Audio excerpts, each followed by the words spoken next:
In the Second World War, victory was often measured in steel, in firepower, and in the number of men you could throw at a problem. But there was one American unit that fought with a different kind of ammunition. Their weapons were imagination, illusion, and artistry. They were a phantom force, a traveling roadshow of deception that wielded inflatable rubber tanks, giant speakers blasting the sounds of phantom armies, and fake radio signals to fool the German war machine. They were officially known as the 23rd Headquarters Special Troops, but history would remember them by a much better name: the Ghost Army. This is the story of how 100 artists, sound engineers, and actors played the most dangerous game of make-believe in history, manipulating the German army and saving an estimated 30,000 American lives without ever firing a shot in anger. The concept of military deception is as old as war itself, from the Trojan horse to the feigned retreats of Genghis Khan. But by 1944, the scale and technology of warfare demanded a new level of sophistication. Following the successful D-Day landings, the Allied armies were fighting their way through France. The Germanen Wehrmacht, though retreating, was still a deadly and capable force. Allied commanders knew that every major river crossing, every offensive, would be met with fierce resistance. A single German panzer division in the wrong place at the wrong time could mean the difference between victory and a bloodbath for thousands of American soldiers. The question was, how do you convince the enemy to look the wrong way? You can't just hope they guess wrong. You have to actively mislead them. This was the mission given to a top-secret unit that had been activated in America earlier that year. The U.S. Army had gathered some of the brightest and most creative minds it could find, not from West Point, but from the art schools, advertising agencies, and sound stages of New York and Philadelphia. The men of the 23rd were a unique collection of talent. They were painters, architects, set designers, sound technicians, and actors. In civilian life, they had designed department store displays or worked on radio dramas. Now, the Army was asking them to use those same skills for a much deadlier purpose. The unit was a multimedia production company with a single client, the U.S. Army. And its single product was deception on a grand scale. To accomplish this, they had a four-part toolkit, a symphony of illusion designed to fool every one of the enemy's senses. The first and most famous tool was visual deception.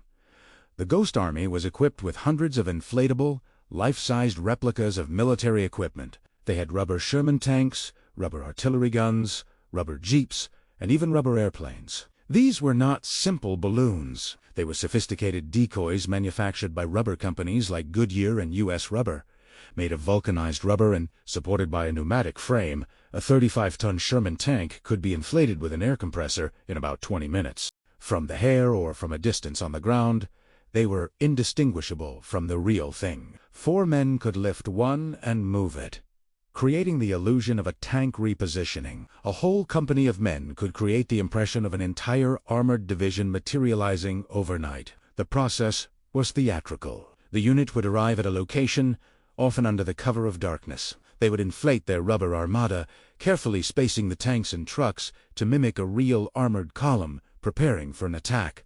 They even used bulldozers to create fake tank tracks in the dirt, knowing that German reconnaissance planes would be photographing the area. They would then make a show of setting up their division, only to deflate it all, pack it into duffel bags, and disappear into the night, leaving the Germans to waste their time and resources preparing for an attack that would never come. But looking the part was only half the battle. A real army makes noise.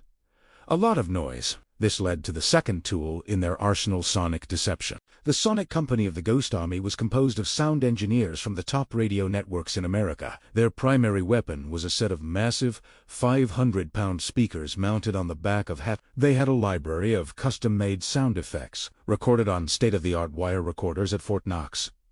They had captured the sounds of every piece of equipment in an armored and infantry division. They had recordings of Sherman tanks on the move, both on dirt roads and on pavement. These sonic wizards could play these sounds back through their powerful speaker systems, creating an auditory illusion that could be heard up to 15 miles away. At night, they would drive near the front lines and blast these recordings into the darkness. A German sound-ranging unit listening in would report back to their headquarters that a massive American armored division was gathering for a dawn assault.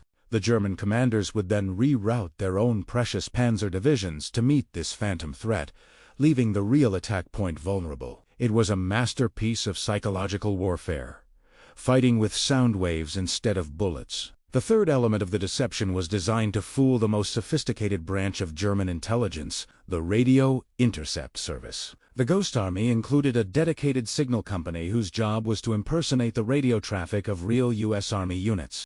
In World War II, every radio operator had a unique fist, a distinctive rhythm and style of tapping out Morse code. German intelligence was expert at recognizing the fist of an operator from, say, the 6th Armored Division. If they suddenly heard that operator's signal coming from a new location, they would assume the entire 6th Armored Division had moved. The Ghost Army's radio operators were brilliant mimics. They would study the sending style of an operator from a real division, and then, when that division was secretly being moved offline, the Ghost Army would move into their old position and begin broadcasting, perfectly imitating that operator's fist.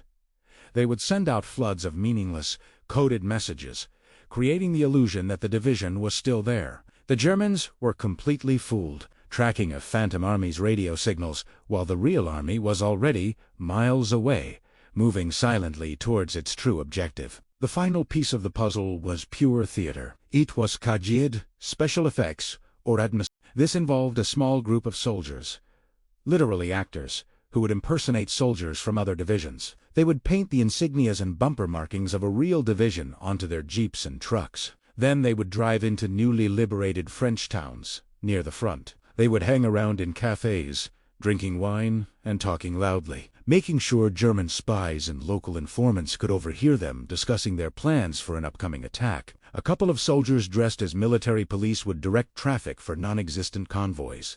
Another group might set up a fake general's headquarters, complete with a phony general who would walk around looking important, and an antenna to suggest a major command post. It was all a performance, a carefully scripted play designed to create a believable story that would filter back to German intelligence and reinforce the visual and sonic deception. The Ghost Army performed over 20 major deceptions on the battlefields of France, Belgium, Luxembourg, and Germany. Their most crucial and dangerous mission came in March of 1945, during the crossing of the Rhine River.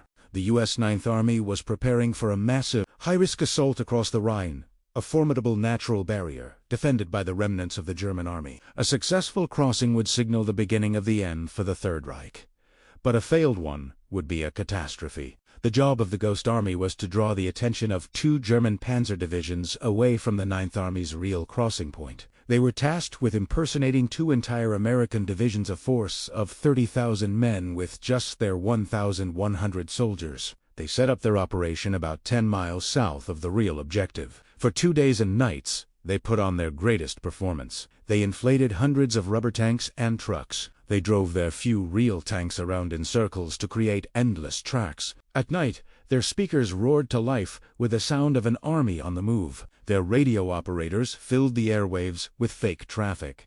The deception worked perfectly. German reconnaissance reported a massive American buildup. Their high command, convinced that the main attack was coming at the Ghost Army's position, moved the bulk of their defensive forces, including the 2 panzer divisions, to meet the phantom threat. On the night of March 23rd, while the Germans were staring at rubber tanks and listening to loudspeakers, the real Ninth Army crossed the Rhine further north against dramatically weakened opposition. Thousands of American lives were saved. The Ghost Army had held the attention of the enemy, taking on the role of the magician's lovely assistant, while the real magic, the real attack, happened elsewhere. For their efforts, the men of the Ghost Army received no public glory. Their mission was so secret that it was classified for more than 50 years after the war ended. The soldiers were sworn to secrecy, ordered to never speak of their inflatable tanks or their sonic tricks. They returned to their lives as artists, designers, and businessmen,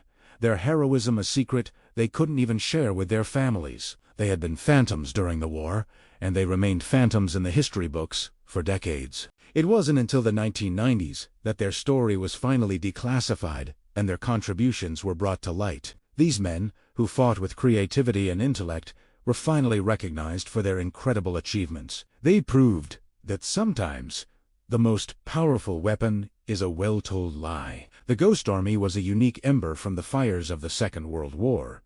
It stands as a testament to the power of human ingenuity in the face of industrial-scale violence. It's a reminder that the most effective way to win a fight is sometimes to convince your enemy to show up at the wrong battlefield, ready to fight an army that was never even there.